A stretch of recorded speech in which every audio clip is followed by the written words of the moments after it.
What is going on, guys? In this video, I want to talk to you about the DynamoDB CreateBackup API. I'm just going to talk quickly about why this is useful, why you may want to use it, and then I'll show you an example using the NodeJS SDK on how to actually call this API. So if you've never used CreateBackup, all it essentially allows you to do is just create a copy or create a snapshot of your table at a particular moment in time. And there's a couple of great things about this. The first one is that it does not use any provisioned capacity or provisioned throughput on your table.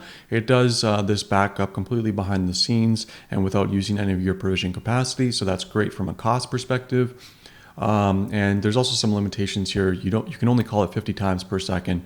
I can't imagine an example where you'd want to do this more than 50 times per second, but that limit does exist. So as a kind of use case of why this is useful, say for instance, you just want to take a snapshot just as a backup so that in case your system goes down, you can easily restore it. Maybe you want to do it every night at midnight or something like that. And that's a good use case for this. And also just some things to be aware of. Along with the data, the following are also included. So your GSIs and your LSIs, also any detail about the streams, and also any details about your provision capacity.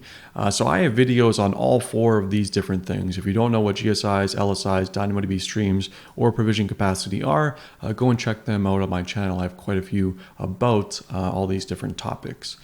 So going over now to an example of how do you actually do this. So this is using Node.js. So we're just specifying a params object and we're setting a backup name of whatever our table is. You just set it to whatever string name you want it to be. Also specify the table name that you're taking as part of the backup. So whichever one you want to capture as a snapshot, make sure to provide the name there. And then we're just using the SDK DynamoDB object to create backup. We provide the parameters that we just specified here and also a callback function. And then we're just saying if there's an error, then, error it out or console log it rather. And then if it succeeds, then just console log the success response code out. So that's how it works. If you enjoyed this video, please make sure to take a look at the other ones on my channel. Also, don't forget to like and subscribe so that you don't miss out on my next ones. Thanks so much, and I'll see you next time.